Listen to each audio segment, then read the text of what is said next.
Hey, how are you guys doing? Behind me is my 2002 BMW 530i M Sport, and in this video I want to talk to you guys about whether or not this was a big financial mistake or was it actually a good purchase? Why is it that I don't daily drive this BMW, and what is to come with the BMW? Am I going to sell it? Am I going to build it for a track car? Or am I just going to let it sit here in its current non-running state and admire it in the garage? All that coming up.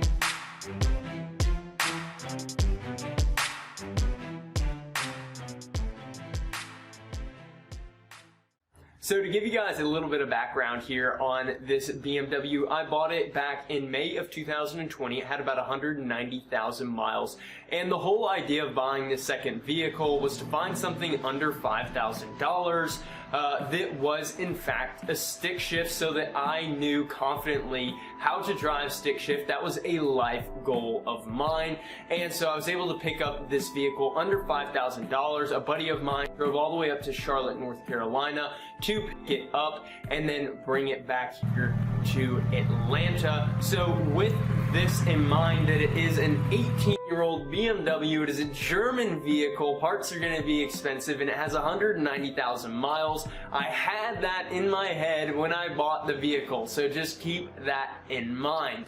I knew that maintenance was going to need to be done, and I knew that it wouldn't be super cheap. Now, be it that I'm doing all of the maintenance myself, that does make it a bit more affordable to have as a vehicle, but it is very time consuming, as many of my friends and family can attest to. Alright, so I'm going to start with the financial mistake. Was it or was it not? So I'm going to run down a few things to consider and that I had to consider before buying this vehicle.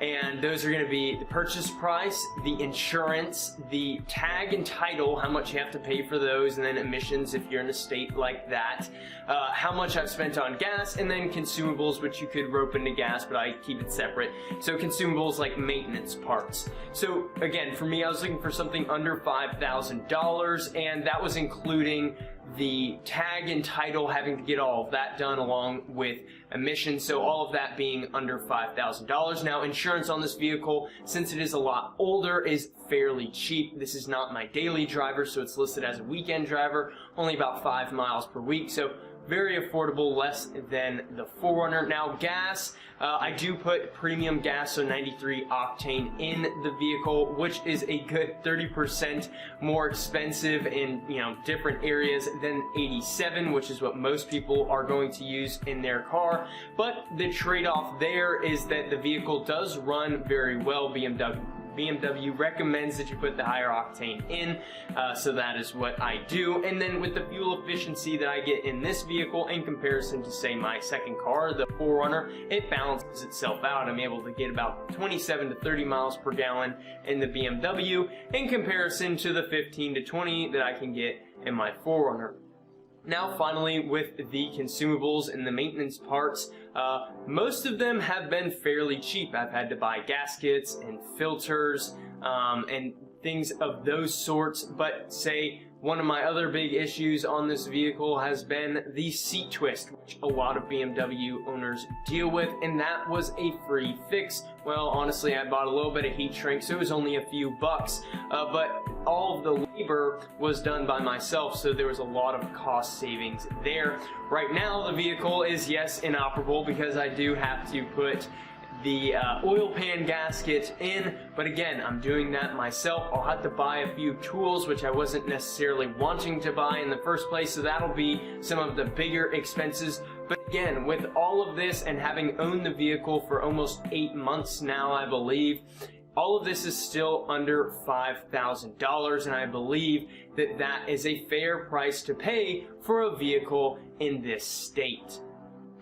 So with that being said, personally, no. I do not think that this is a big financial mistake. Honestly, yes, I might come out break even, and initially I was thinking for sure I'm going to make money on this vehicle, but nonetheless, this is a big life lesson. To own this older German manual transmission car has been amazing to have, and I think in the future it'll probably save me money if I ever go to buy another one of these vehicles or something like it from the era. I will know certain things to look for, and I can use that to be a shrewd negotiator and whittle down the price. But nonetheless, I think that this has been an amazing car, and by no way possible has it been a financial mistake. Knock on wood that it does not throw a rod straight through the hood, but as of current, no, it has not been.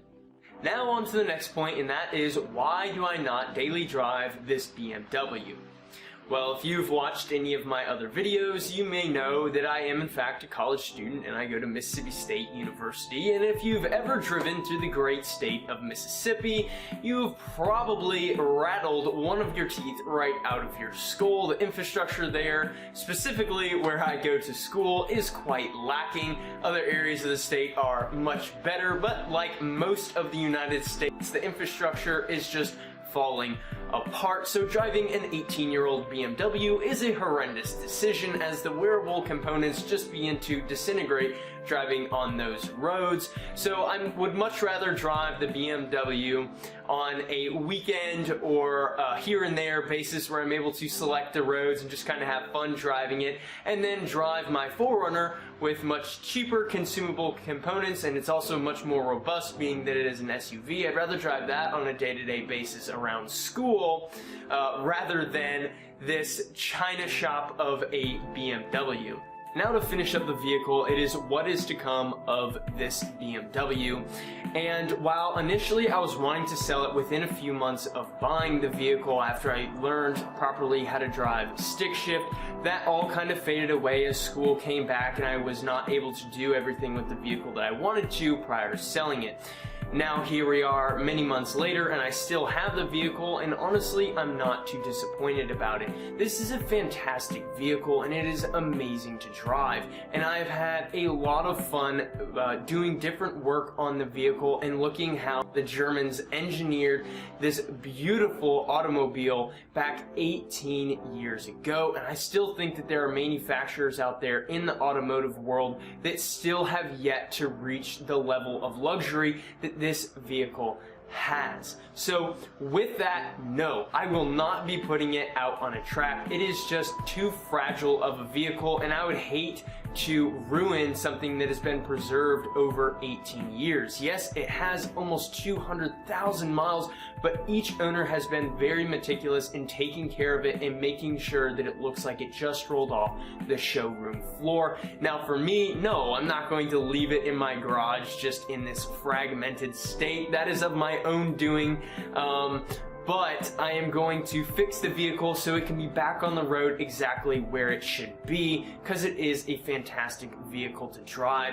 And then maybe by next summer or so, I will look to sell the vehicle. Maybe one of you guys will purchase it, but I'll look to sell the vehicle so that someone else can enjoy it just as much as I have. So now let's wrap things up, shall we? Do I think that this was a financial mistake? No, I really don't.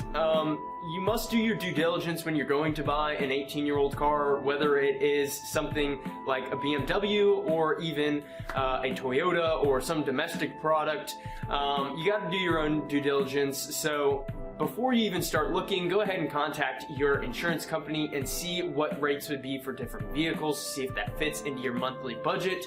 Then you want to go and look and see how much is that title transfer going to be, paying ad valorem, depending on the year of the vehicle.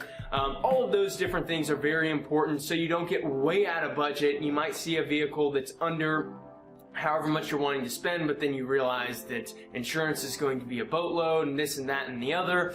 So make sure you get all of that done. Those were things that I thought about prior to buying the BMW, so it has made it relatively affordable and is fit in my budget for the vehicle. So no, it hasn't really broken the bank. But again, if something major catastrophic were to happen, at that point, yes, I might make a new vehicle explaining how this has been a humongous financial mistake, but as we currently sit, no, it has fit just the way that I imagined, right into my budget, so we're doing good there. Daily driving it, no, I'm still not considering daily driving it, though it is fun to take on long trips, and I may drive it for 3 or 4 days in a row at a time, but I never would consider driving it every single day and then just putting my 4Runner off to the side. And lastly, I do expect to sell the vehicle by the end of this coming summer 2021, and I hope that the next owner enjoys the vehicle just as much as I have. So with that, hope you guys enjoyed the video, and as always, I'll catch you in the next one.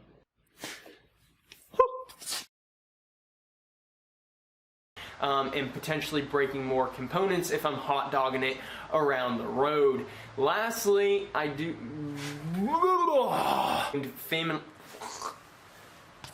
and then how much the gas estimated.